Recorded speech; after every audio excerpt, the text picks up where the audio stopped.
Kalau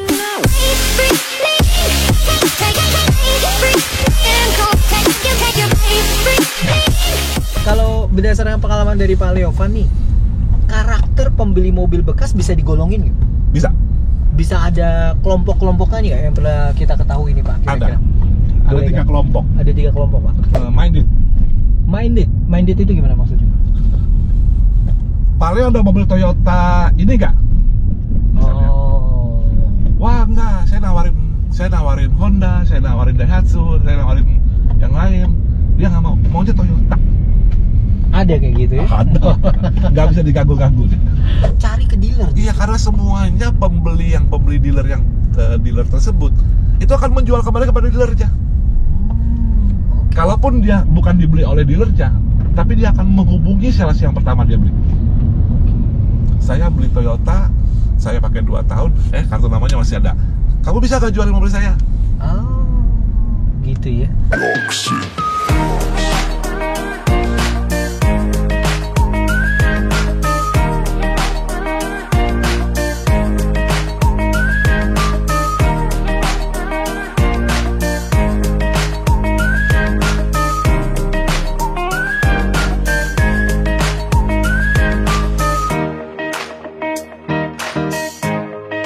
Nah sekarang kalau bagi pembeli mobil bekas nih Pak, agar teman-teman kita nih yang melihat kita calon pembeli gitu ya, yang mau beli mobil bekas, ada hal yang perlu diperhatikan gak nih menurut Pak Leovan? Karena bisa kejeblos juga ya pembeli ya. Betul, Beli mobil bekas bisa betul. kejeblos banget ya Pak untuk itunya. Nah, bahagia sekali saya kan dulu dididik oleh Astra Group. Biasa. Jadi saya sebagai penjual ketemu seorang pembeli, saya juga menanyakan kepada dia. Yang pertama, saya tanya, mobil ini mau dipakai oleh siapa? Oke. Jadi supaya si customer tuh jangan salah beli. Jadi advice customer juga. Iya, mau dipakai oleh siapa? Oke. Mau digunakan untuk apa? Ada budget berapa? Oke. Nah, baru kita kasih tahu. Ini loh yang cocok. Contohnya gini. Contohnya gimana? Seseorang pengen beli mobil, saya anggap mobil LCGC lah ya. Oke. MPV lah ya, LCGC. Yang kecil tuh ya. Dia itu punya bayi 2. Ada suster 1. Oke. Saya bilang, kalau kamu beli mobil ini, kamu akan jual lagi. Oh, menarik. Buat taruh gerobak, buat taruh baby walker aja, kereta ya itu kereta bayi itu aja udah nggak muat. Oke. Jadi kamu jangan salah beli. Artinya bahwa lebih baik kamu beli MPV. Yang lebih gede dikit. Biarpun tahunnya agak lebih lama, harganya kurang lebih sama dengan yang kamu mau. Tapi kamu berfungsi memenuhi kebutuhan. Sesuai kebutuhan. Memenuhi kebutuhan. Ada juga orang yang pengen beli mobil tuh untuk dia sendiri. Saya ingin yang hemat dan sebagainya. Tapi dia cari Innova misalnya. Nggak sesuai kebutuhan. Nggak sesuai kebutuhan. Oke. Mobil MPV itu diisi untuk 5-6 orang. Oke. Kamu pakai cuma 1 orang. Ya kan? Nggak sesuai ya. Kalau kamu bilang saya keluar biaya besar sekali, ya sangat besar. Itu mobil untuk 6 orang, kamu pakai cuma sendiri. Oke. Jadi untuk calon pembeli, belilah sesuai kebutuhan. Beli sesuai dengan kebutuhan.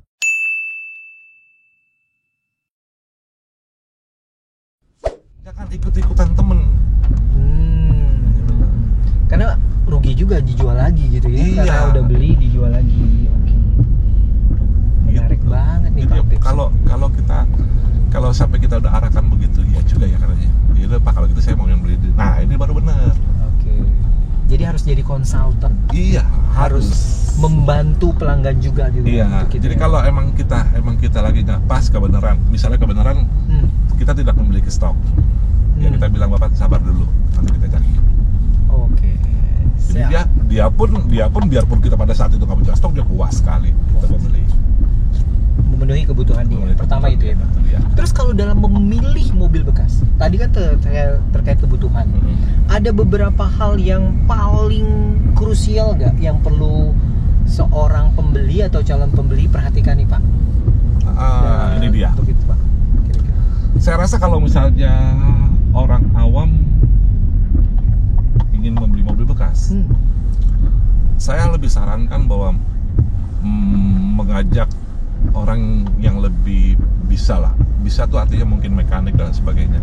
Yang paham ya? Iya. Kenapa? Karena used car ini yang tadi saya bilang kan dimensi itu banyak sekali. Kondisinya banyak. Kondisinya bisa gimana-gimana, Oke. dan lain sebagainya. Bisa mesinnya gimana, bisa bodinya gimana. Nah, yang tadi lagi yang saya bilang bahwa dokumen, ya kan, jangan main-main dengan dokumen. Dokumen juga penting. Iya. Kondisi mobil dan dokumen. Dan dokumen. Kalau dokumen yang terjadi masalah, habis uang kamu. Tertipu ya, Hilang. Nah, kalau misalnya kondisi mobilnya bermasalah, itu masih bisa diperbaiki. Oke. Tapi kalau dokumen bermasalah, selesai.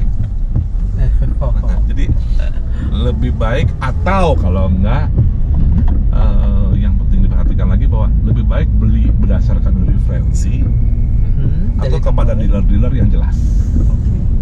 Banyak sekali sekarang kan dealer-dealer yang jelas, yang besar-besar dan sebagainya. Jadi ada rasa aman bahwa mereka bertanggung jawab.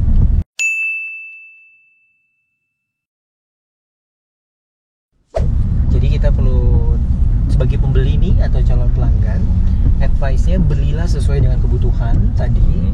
Terus juga terkait dengan dokumen dan kondisi kendaraannya ya. Kondisi kendaraan dan juga kepada siapa kita membeli. Kepada siapa? Ya, kepada siapa, bisa juga dengan dealer. Yang saya sarankan kan kepada dealer besar yang sudah punya reputasi. Yang sudah punya reputasi dan juga referensi. Referensi ya. Oh, teman saya ada main mobil nih, kamu beli sama dia aman. Kayak gitu. Oke, menarik nih Pak bisnis. Ya harus begitulah. Baik Pak. Kalau sebagai advice nih bagi sales mobil bekas. Sales mobil bekas. Ini kan banyak nih sales mobil bekas. Apa yang akan membuat mereka growing? Apa yang akan membuat mereka merasakan atau bisa bertumbuh gitu Pak? Misalnya terkait dengan profesi mereka sebagai sales mobil bekas, atau yang membuat mereka perform. Sales mobil bekas dalam hal apa? Dalam hal jual atau dalam hal beli? Wah, ada dua ya berarti ya. Mobil bekas kan? Mobil bekas. Kalau ini menarik. Dua-duanya Pak, boleh dapat advice nggak? Kalau pembeli, sebagai pembeli, pencari stok gitu ya mungkin ya. Itu apa tuh Pak yang kira-kira mereka harus penuhi? Nih ya, ada satu hal yang unik di negara kita. Bahwa penjual mobil bekas itu kemana? Penjual mobil bekas itu? Bila mana seseorang punya mobil bekas, dia jual itu kemana? Jualnya ke pelanggan. Andre? Bukan. Bahwa penjual mobil bekas itu menjual kendaraannya yang pertama dia jual adalah kepada dealer mobil baru dia. Oh, begitu ya? Iya. Jadi kalau kita mau telusuri semuanya, pemilik mobil bekas jual mobil kepada siapa? Kepada dealer mobil baru. Oke. Contohnya gimana? Andrea punya mobil ini. Bila mana Andrea pengen jual, Andrea akan kontak lagi kan dealernya. Saya pengen jual mobil itu. Oke. Ya. Benar. Semua begitu. Jadi seorang pembeli mobil merek, misalnya dia beli Toyota, akhirnya dia telepon lagi ke dealernya. Saya pengen jual ini nih, tolong jualin dong. Siap. Oh. Nah, jadi dari situ apa tuh? Jadi sebagai sales yang tugasnya mencari mobil itu, carilah ke dealer-dealer. Cari ke dealer. Iya, karena semuanya pembeli dealer yang ke dealer tersebut itu akan menjual kembali kepada dealernya. Kalaupun dia bukan dibeli oleh dealernya, tapi dia akan menghubungi sales yang pertama dia beli. Saya beli Toyota, saya pakai 2 tahun, kartu namanya masih ada. Kamu bisa gak jualin mobil saya?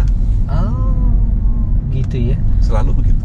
Itu tipsnya tuh ya. Jadi kalau kita bilang bahwa kita bukan showroom mobil bekas, saya dulu kan pernah punya pengalaman. Kita buka showroom mobil bekas yang begitu besar, itu nggak sampai 10 unit dalam 1 bulan orang datang jual mobil. Jadi orang datang ke showroom mobil bekas untuk jual. Yang mau jual mobil itu nggak sampai 10 unit. Nggak sampai 10 unit. Showroomnya gede. Showroomnya gede. Rata-rata jual misalnya 100 gitu. 1 bulan tuh nggak sampai 10 unit. Nggak sampai 10. Dan semua yang kita beli berdasarkan informasi dari sales mobil baru. Yang tadi saya bilang bahwa pemilik mobil bekas jual mobilnya kemana? Jual mobilnya ke mobil baru, ke dealer mobil baru. Ke dealer mobil baru untuk itu.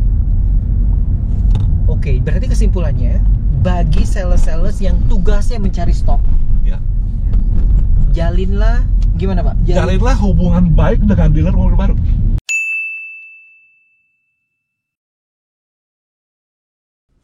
Oke, itu yang penting. Iya. Karena disitulah tempatnya. Di situ tempatnya. Tadi kan kita masih gini bahwa replacement used to new itu kan sangat tinggi kan untuk penjualan mobil baru. Penggantian unit Penggantian, yang pergantian betul. unitnya. Oke. Dari baru jadi mobil bekas diganti lagi gitu ya Pak ya. Iya. Oh, understood. Seseorang beli mobil baru, Menarik. itu kan menukarkan mobil bekas dia kan. Pasti. Iya. Gitu ya, pelanggan. Nah, mobil bekasnya kemana? Ya ke mobil baru itu pada saat dia mau beli mobil baru. Itu dia mobil bekasnya dia ngomong, saya pengen jual mobil saya dah. Nah, kan. Oh, good. Menarik. Jadi ya, yang uniknya adalah pemilik mobil bekas jual mobil bekas bukan ke showroom mobil bekas, tapi ke showroom mobil baru. karena dikenal salesnya pada saat dia Karena beli. dia kenal sales pada saat dia beli. Itu teman-teman yang kita perhatikan. Itu. Dan itu emang benar kejadiannya begitu. Practical bisnisnya gitu ya. Betul. Oke. Wow. Luar biasa kita mendapatkan insight pemahaman dari langsung praktisinya. Kalau yang sales yang tugasnya ngejualin stok, Pak. Sementara gimana? kalau misal kita jualan mobil, nah ini saya bilang culture di Indonesia adalah beda nih sama sales mobil baru. Kalau sales mobil baru semua mobil sama bentuknya, Benar. ya kan dia tinggal jual brosur bisa, karena mobilnya semua sama. Benar. Nah, tapi kalau mobil bekas, tahun yang sama, warna yang sama, tipe yang sama, harganya beda. Bervariatif ya. Nah ini mobil bekas kan, selisihnya bisa 10 juta, selisih 15 juta bisa. Padahal tipe sama, Sama. tahun produksi sama. Contohnya gini. Contoh Pak. Contohnya ya. Misalnya kita sebut Pak Andrea. Pak Andrea punya mobil dari beli tahun 2018. Oke. Tiap hari dirawat, jarang dipakai. Sip. Ya kan? Pak Andrea punya mobil ada 45 unit. Mobil ini jarang dipakai. Nah, satu lagi temannya Pak Andrea. Setiap hari dipakai buat operasional. Sama Pak, belinya barang belinya warnanya semua sama. Oke. Nah, yang ini udah ketap-kentop, kilometernya banyak, ya kan. Interiornya juga udah mulai ada kotor-kotor Baret, gitu. atau apa gitu. Nah, pada saat dijual beda sekali makanya. Jadi kebanyakan kalau jual mobil bekas, kalau sales di mobil baru itu dia harus menjual karena produknya sama. Tapi kalau untuk dalam hal used car, sales itu agak jarang sekali. Jarang sekali maksudnya gimana? Jarang sekali mereka menawarkan keliling canvassing dan sebagainya untuk menjual used car. Oke. Dia pakai saluran apa biasanya Pak? Kalau Nah, sales itu yang efektif. Kalau kita jualannya ya tadi saya bilang kita harus punya display unit nah, pasti. display unit, terus udah itu media online.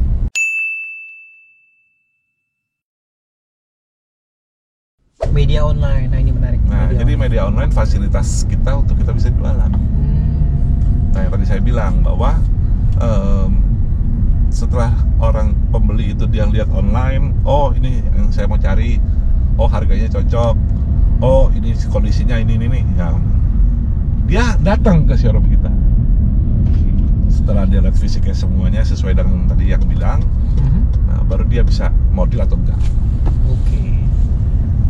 Baik. Nah, kalau sales mobil bekas tadi perlu nggak dia mengetahui appraisal atau mau mengetahui kondisi mobil itu seperti apa di mobil bekas, Pak? Itu penting nggak sih? Sebagai sales mobil jual, iya, mobil jual bekas. Sales jual bekas dia harus ngerti. Dia harus ngerti. Harus ngerti. Jadi kenapa dia harus ngerti? Karena karakter pembeli mobil bekas itu banyak pertanyaan. Beda sama mobil baru. Kalau mobil baru kan emang udah semuanya sama kan? Aha. Emang mobil baru, baru semuanya baru.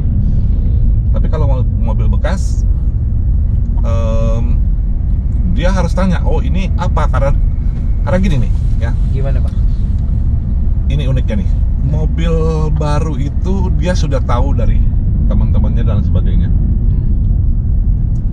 Tapi kalau mobil bekas itu buat pembeli ya, Buat membeli. itu adalah mobil baru buat dia. Mobil bekas buat pembeli adalah mobil barunya. Iya.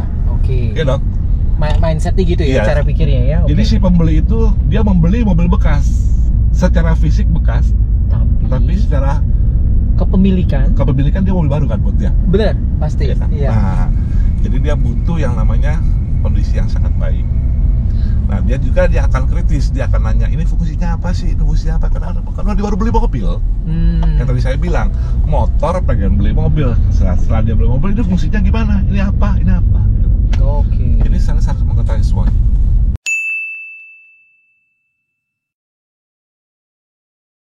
Berarti pengetahuannya pun multi brand. Betul, multi brand. Dia harus tahu kondisinya. Honda, Toyota, semuanya harus tahu.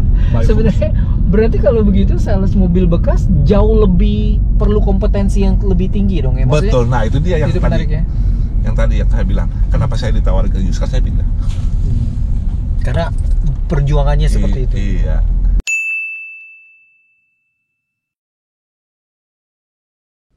Karena lebih dinamis dan mendidik kita jadi seorang entrepreneur kan. Entrepreneur ya. Iya. Kalau berdasarkan pengalaman dari Pak Leovan nih, karakter pembeli mobil bekas bisa digolongin nggak? Bisa. Bisa ada kelompok-kelompoknya nggak yang pernah kita ketahui nih Pak? Kira-kira? Ada 3 kelompok. Ada 3 kelompok Pak. Kira-kira. Yang pertama kelompok loyal. Loyal, maksudnya apa nih Pak? Loyal. Jadi dia itu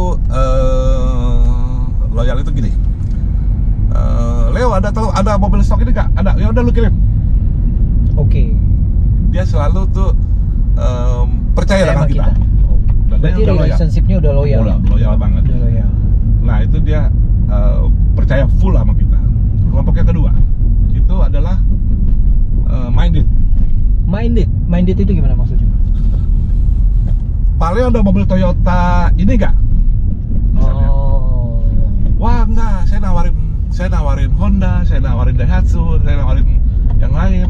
Dia nggak mau, maunya Toyota. Ada kayak gitu ya? Ada, nggak bisa diganggu-ganggu. Pokoknya gue maunya mau merek ini. Wah sorry bos, Gitu. katanya gue coba pakai mobil semua Toyota bos. Ya. Dia kamu mereka. Yang ketiga, Yang ketiga apa nih Pak? Menarik. pengaruh akan harga. Nah ini pengaruh atas harga. Apa tuh Pak? Kalau mereka Nawar terus. nggak puas kalau nggak nawar ya? Nawar, pokoknya nawar. Bisa datang berkali-kali tapi tetap nawar terus pokoknya. Oke. Dan lebih parahnya lagi, bila mana kita udah deal aja masih minta sarung jok lah, cover mobil lah, apa semua.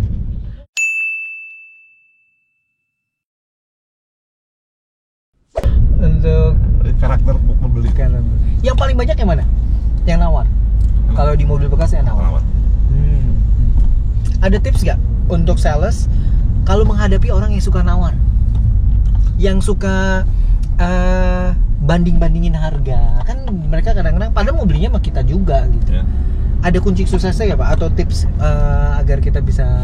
Kalau kita ketemu orang-orang demikian, itu kita harus fix jadinya. Fix. Artinya bahwa Siap. kalau misalnya kita udah tahu, oh ini karakter orangnya begini, jadi katakan tidak bisa bila mana kita tidak bisa.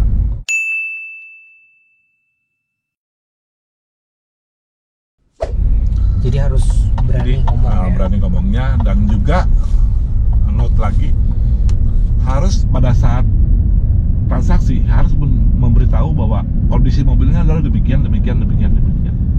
Harus terbuka. Kenapa? Karena orang karakter itu pasti akan komplain, Oh, menarik.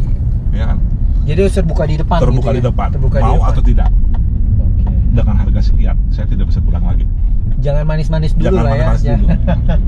Nah jadi Oke. udah confirm di depan, baru transaksi. Kalau nggak Anda akan capek. Kenapa? Karena ini mobil bekas. Beda dengan mobil baru. Beda dengan mobil baru. Pasti.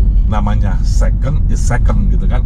Ada kondisinya lah ya Ada pasti kondisinya. ya yang perlu dilihat. Oke, siap. Kalau ngomong kasarnya, kalau semuanya mau perfect ya beli aja baru gitu. Gitu.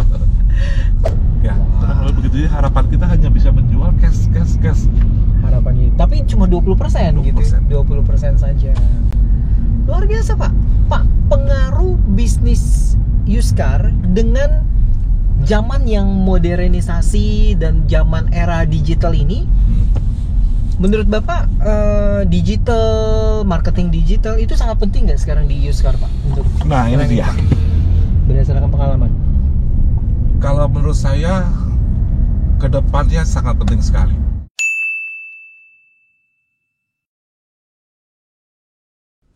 Pasti ya. Jadi yang pertama-tama kan adalah dulu kita kalau jual mobil tuh berharap pada iklan di koran.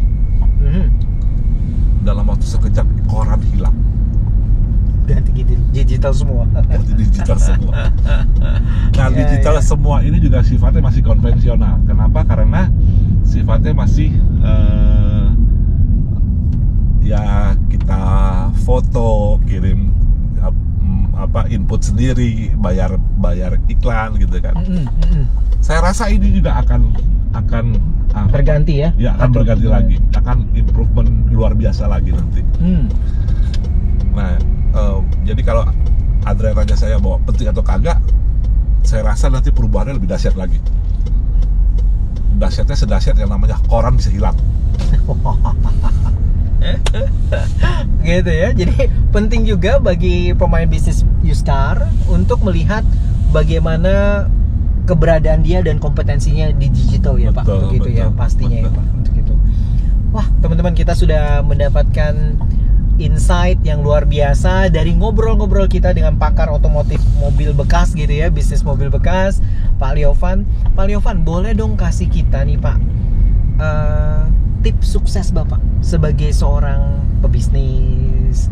Ada nggak value ataupun prinsip-prinsip kesuksesan Bapak nih yang Bapak pegang, yang bisa menjadi kunci sukses bagi kita juga, Pak? Bisa di-sharing nggak? Sebagai individu, sebagai pribadi, dan juga seorang pelaku bisnis gitu, Pak, kira-kira. Saya rasa sih yang pertama adalah nama kita ya. Jadi Nama? Maksudnya gimana tuh? Jadi janganlah kita cacat di dalam bisnis kita. Cacat dalam bisnis kita itu adalah misalnya kita berbuat negatif terhadap hal-hal yang berhubungan dengan bisnis kita.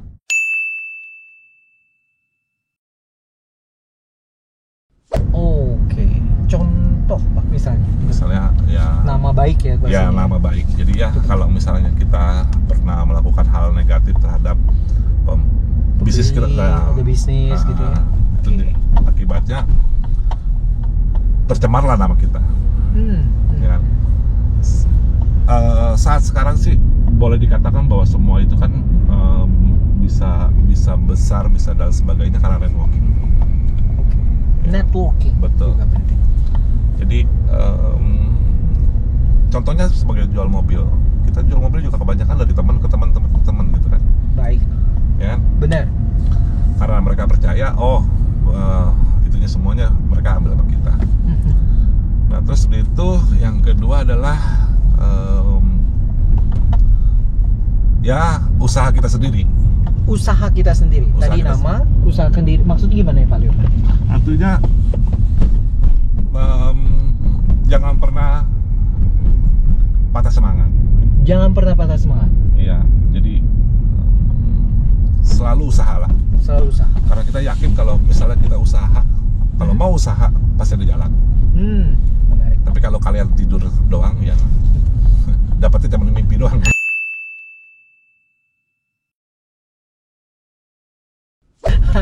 Betul. Tapi kalau kalian bangun dan melangkah, pasti kita akan memikirkan langkah-langkah berikutnya. Benar. Gitu lah. Jadi nama dan selalu berusaha. Iya. Kalau gagal menurut Bapak gimana? Gagal itu kan sukses yang tertunda kan. Sukses yang tertunda. Dan Jadi- jangan pernah mengatakan bahwa tidak bisa. Jangan pernah mengatakan tidak bisa ya. Iya, Harus coba. harus coba.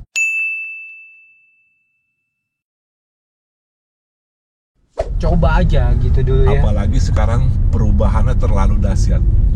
Wow. Kalau Oke. kalian masih nggak mau ikut dengan perubahan-perubahan ini, ya siap-siap tertinggal. Jadi nama kita harus terus berusaha gitu Pak untuk itu Improvement. dan terus berubah untuk improvement ya. Iya. Siap. Bagi anak-anak milenial Pak, milenial ini kan kadang-kadang nih pengen suksesnya cepet gitu ya, Nah, pengennya instan gitu kadang-kadang. Anak-anak yang pengen kita nih sekarang ini kalau bisa sukses setahun kenapa tunggu 10 tahun gitu nah, Pak? betul. Ada advice gak? Ada nasihat gak Pak? Saya setuju tuh sama Andrea ngomong tadi. Anak-anak milenial pengen cepat sukses. Benar. Akibatnya Akibatnya apa Pak? mereka mencoba, terus baru berjalan beberapa saat aja dia bilang, wah ini nggak bisa, ini nggak sukses, pindah lagi,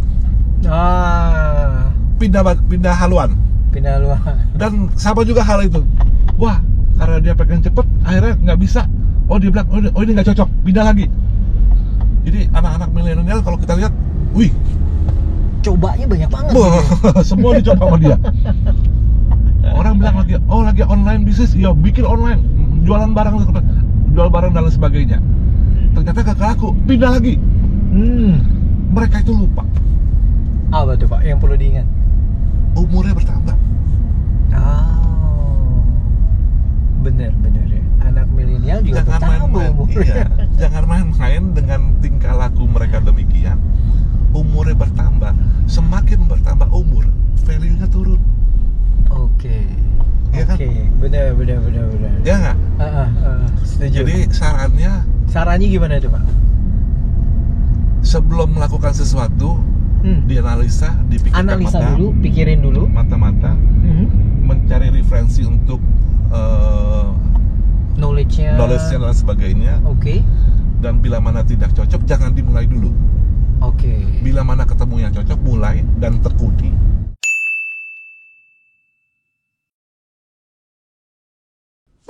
Dan terus yakini, Sampai jalanin berhasil. terus. Oke. Dan harus berhasil. Mantap teman-teman, luar Akhirnya biasa. umurnya nggak bertambah banyak. Jadi kita bisa konsisten gitu ya, bahasa satunya ya, untuk Jadi bisa jadi- one focus gitu loh. Oke, baik. Pak Leovan, terima kasih banyak loh Pak atas waktunya. Sama. Kurang lebih Saya juga terima kasih banyak. 30-40 menit kita bersama-sama dengan CEO Talk kali ini yang memberikan inspirasi bagi kita teman-teman. Dan Pak Leovan adalah praktisi dan juga ahli dalam bisnis otomotif, khususnya mobil bekas ya untuk kita. Dan kita akan tunggu sesi-sesi CEO Talk berikutnya. Pak Leovan sekali lagi terima kasih ya. Terima untuk kasih. itu. Salam sehat buat semuanya. Salam sehat dan salam sukses semuanya. Luar biasa. Luar Oke, biasa. siap.